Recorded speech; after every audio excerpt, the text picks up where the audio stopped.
আসসালামু আলাইকুম। আপনি যদি ভ্রমণ পিপাসু মানুষ হন তাহলে একদিনে ঘুরে আসতে পারেন বাংলাদেশের সবচেয়ে বড় safari park Gazipur Sheikh Mujib safari পার্কে।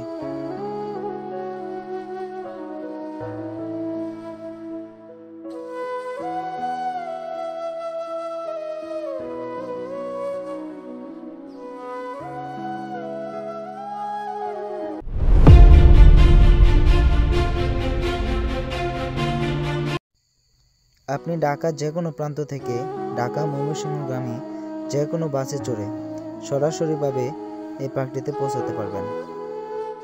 ঢাকা থেকে মাত্র 40 কিলোমিটার দূরে এই পার্কটিতে পৌঁছাতে হলে আপনাদের জনপ্রতি ভাড়া গুনতে হবে 80 থেকে 100 টাকা। তারপর আপনারা বাগের বাজার এলাকায় এসে নামবেন। তারপর হাতের বাম দিকে তাকালে দেখতে পারবেন পার্কে ঢোকার রাস্তা।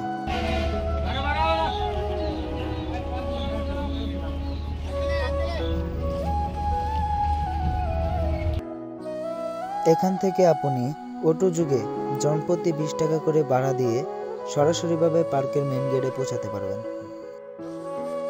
মেন গেটে পৌঁছানো হলে আপনি টিকিট কাউন্টার থেকে টিকিট সংগ্রহ করবেন। এখানে প্রাপ্তবয়স্কদের জন্য 50 টাকা, অপ্রাপ্তবয়স্কদের জন্য 20 টাকা এবং 6 বছর নিচে শিশুদের জন্য ফ্রি। ছাত্রছাত্রী শিক্ষা প্রতিষ্ঠানে আইডি কার্ড থাকলে 10 টাকার বিনিময়ে আপনি পার্কটিতে প্রবেশ করতে পারবেন এবং ফরেনারদের জন্য 1000 টাকা।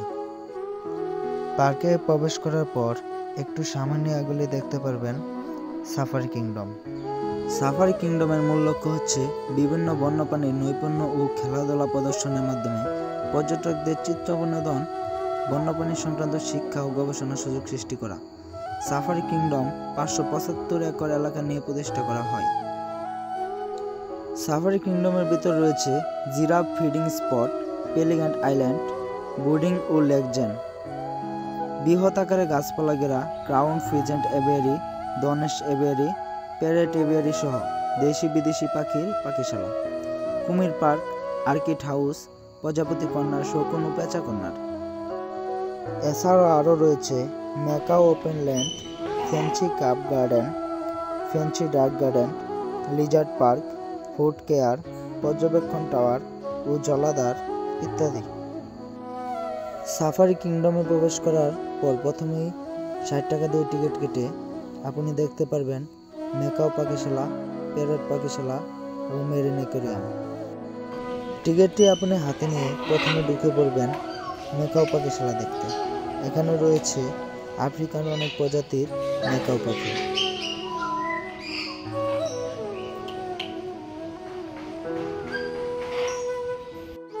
তারপর একটু সামনে গেলে দেখতে পারবেন প্যারট পাখিশালা। এখানে রয়েছে দেশি বিদেশি নানান রকম প্যারট পাখি।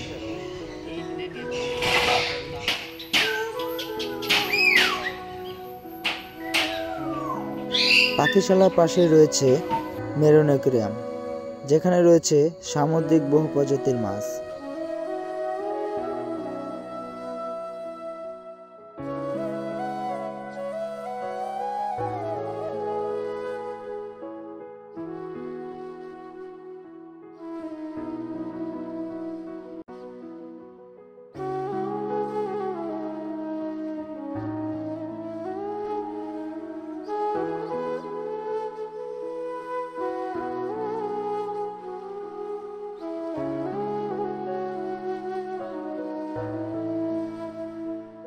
মেরিন অ্যাকোয়ারিয়াম দেখা শেষ হলে মেরিন অ্যাকোয়ারিয়াম থেকে বের হয়ে একটু সামনে গেলে দেখতে পারবেন আরেকটি টিকিট সংগ্রহশালা। তিনটা অপশনের মধ্যে হলো প্রজাপতি গার্ডেন আছে এবং আমাদের দুইটা মিউজিয়াম আছে, বন্যপ্রাণী এবং সামুদ্রিক প্রাণী। জি, বন্যপ্রাণী এবং সামুদ্রিক প্রাণীর মধ্যে আছে ডলফিন, হাঙ্গর, সাপ, অক্টোপাস, চিতাবাঘ, বনমানুষ, উল্লুক আছে এখানে মিউজিয়ামে। এবং আছে আমাদের প্রজাপতি গার্ডেন, এখানে আছে প্রজাপতি কীভাবে সৃষ্টি হয় যে লাইফ সার্কেলটা দেখানো হয়। এবং প্রজাপতি গার্ডেন আছে, প্রজাপতি 40 টাকা। হ্যাঁ, 40 টাকা। এখান থেকে টিকিট সংগ্রহ করে ঢুকে পড়বেন প্রজাপতি কর্নারে। এখানে রয়েছে হরেক রকমের প্রজাপতি এবং প্রজাপতির লাইফ সার্কেল। এরকম আপনি দেখেন লেবু গাছের পাতা, কোন গাছের পাতা ডিম দেয়, ডিম দেওয়ার পর এরকম লার্ভা হয়েছে। লার্ভা আস্তে আস্তে পাতা খেয়ে যখন বড় হয়, ফুলুসটা ছেড়ে আপনি এরকম পেঁপা হয়ে যায় এটার মতো। 10 থেকে 12 দিনের মাথায় যখন প্রজাপতিটা পরিপূর্ণ হয়, হাত পাখা যায়, তখন কুলুসটা ফেটে এরকম প্রজাপতি হয়। পরিপূর্ণ প্রজাপতি হতে 20 থেকে 30 দিন সময় লাগে। প্রজাপতি কন্যা দেখা শেষে আপনি চলে যাবেন মিউজিয়ামে, যেখানে রয়েছে দুইটি মিউজিয়াম। একটি হলো সামুদ্রিক প্রাণীর, একটি হলো বন্যপ্রাণীর মিউজিয়াম। হাতের বাম দিকে রয়েছে বন্যপ্রাণীর মিউজিয়াম এবং হাতের ডান দিকে রয়েছে সামুদ্রিক প্রাণীর মিউজিয়াম। বন্যপ্রাণীর মিউজিয়ামে রয়েছে 200 থেকে 300 প্রজাতির বন্যপ্রাণীর সংগ্রহশালা, যেখানে প্রায় বেশিরভাগ বন্যপ্রাণীগুলোই বিলুপ্ত পায়। ভিডিওটি সংক্ষিপ্ত থাকায় এখানে সবগুলো বন্যপ্রাণীর নাম বলে দেওয়া সম্ভব হয়নি, এর জন্য আমরা ক্ষমা প্রার্থী।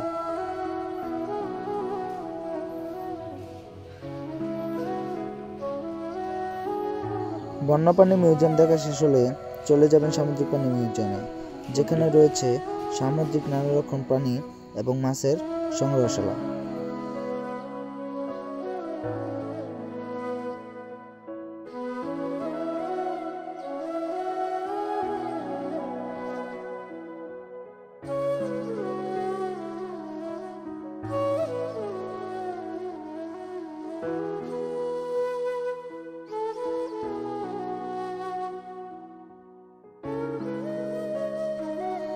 আর হ্যাঁ, আপনি যদি আমাদের চ্যানেলে নতুন হয়ে থাকেন তাহলে চ্যানেলটি অবশ্যই সাবস্ক্রাইব করে দেবেন। চ্যানেলটি সাবস্ক্রাইব করে ঘন্টা বাটনটি বাজিয়ে রাখবেন, যাতে পরবর্তী ভিডিওর আপডেট আপনি সবার আগে পেয়ে যান। তারপর একটু সামনে আগলে দেখতে পারবেন কুমির পার্ক, যেখানে রয়েছে বিশাল দেহী কয়েকটি কুমির।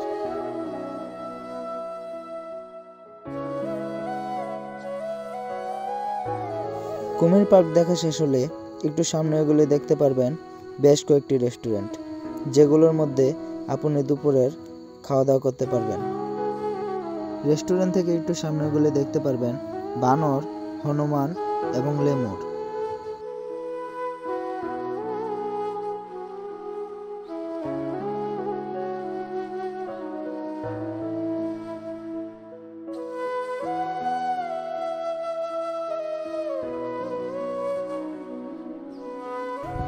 আর এগুলো দেখা শেষ হলে সাথে দেখতে পারবেন একটি শকুনের খাঁচা, যেখানে রয়েছে কয়েকটি শকুন, যেগুলো বাংলাদেশ থেকে আজ বিলুপ্ত পায়। শকুনের খাঁচা দেখা শেষ হলে একটু সামনেগুলি দেখতে পারবেন একটি অজগরের খাঁচা, যেখানে রয়েছে একটি ইন্ডিয়ান রক পাইথন।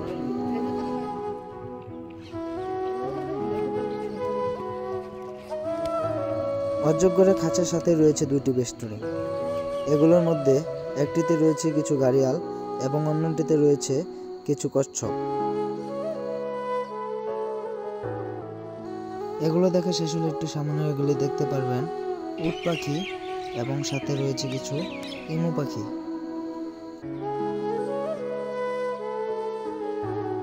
এগুলো দেখা শেষ হলে একটু সামনে রয়েছে মদন টাক পাখির আবাসস্থল।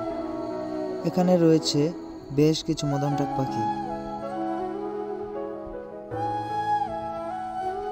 এগুলো দেখা শেষ হলেই সামনে রয়েছে একটি ঝুলন্ত ব্রিজ। মাত্র 10 টাকার বিনিময়ে আপনি ঝুলন্ত ব্রিজে প্রবেশ করতে পারবেন।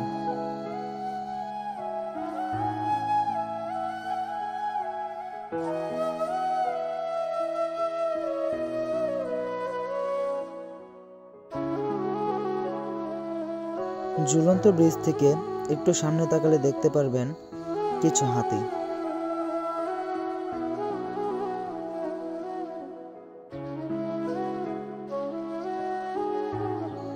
হাতি দেখা শেষ হলে সোজা রাস্তা দিয়ে সামনে কিছু দূর হাঁটলেই দেখতে পারবেন একটি ময়ূরের এভিয়ারি, যেখানে রয়েছে প্রায় 40 প্রজাতির ময়ূর।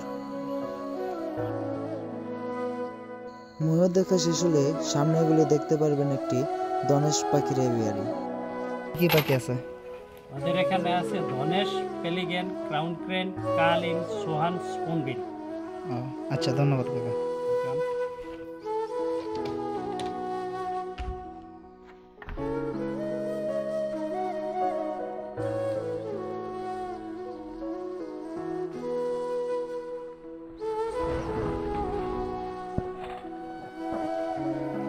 Oh my God.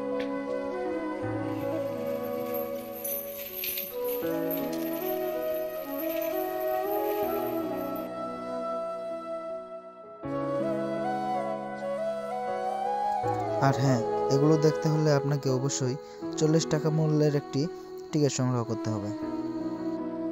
তাছাড়াও এই সাফারি পার্কে রয়েছে একটি শিশু পার্ক, যেখানে বাচ্চাদের জন্য রয়েছে নানা রকম রাইডের ব্যবস্থা।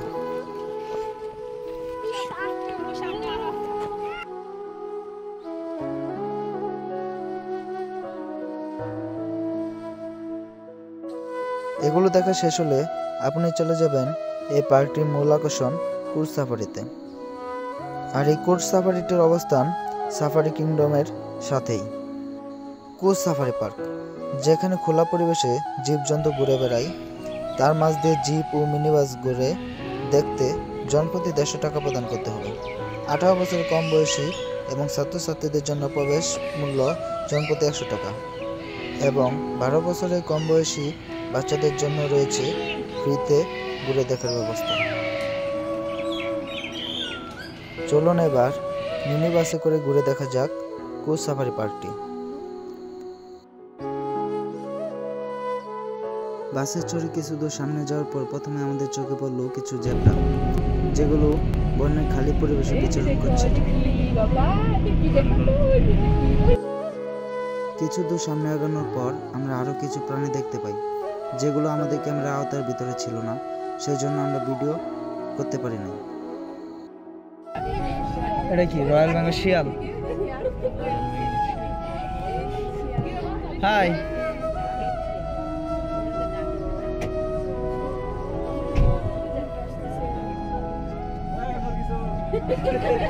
আরো কিছু দূর সামনে আগানোর পর আমরা দেখতে পাই কিছু বন্য গরু, আর যেগুলোর রং ছিল একদম কুচকুচে কালো।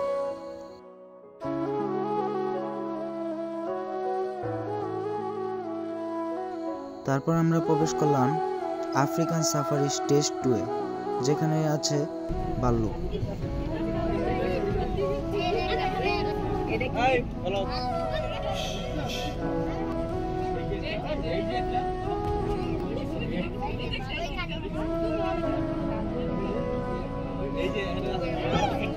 ভাল্লুক দেখার পর আমরা প্রবেশ করলাম আফ্রিকান সাফারি স্টেজ 3-তে, যেখানে রয়েছে বনের রাজা সিংহ। যদিও বনের রাজা সিংহ সাহেব নাক ডেকে ঘুমাচ্ছিলেন। সিংহ দেখা শেষ হলে আমরা প্রবেশ করলাম আফ্রিকান সাফারি স্টেজ 4-এ, যেখানে রয়েছে বাংলাদেশের জাতীয় পশু রয়্যাল বেঙ্গল টাইগার। আর আমরা এই রয়্যাল বেঙ্গল টাইগারকে খুব কাছ থেকে উপভোগ করলাম।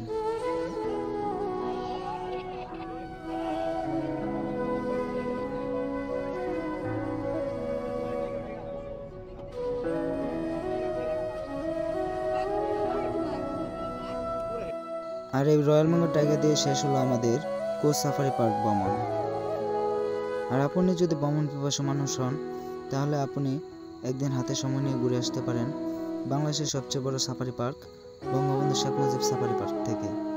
ভিডিওটি ভালো লাগলে অবশ্যই একটি লাইক দিবেন আর চ্যানেলটি সাবস্ক্রাইব করে অবশ্যই আমাদের পাশে থাকবেন। সাথে ঘন্টা বাটনটি বাজিয়ে রাখবেন যাতে কোনো ভিডিও মিস না হয়ে যায়। আর হ্যাঁ, কমেন্টে অবশ্যই জানিয়ে দেবেন ভিডিওটি আপনাদের কাছে কেমন লেগেছে। আর আজকের মতো আমাদের এই ব্লগ ভিডিও এখানে সমাপ্ত। সকলকে অসংখ্য ধন্যবাদ ভিডিওটি শেষ পর্যন্ত দেখার জন্য।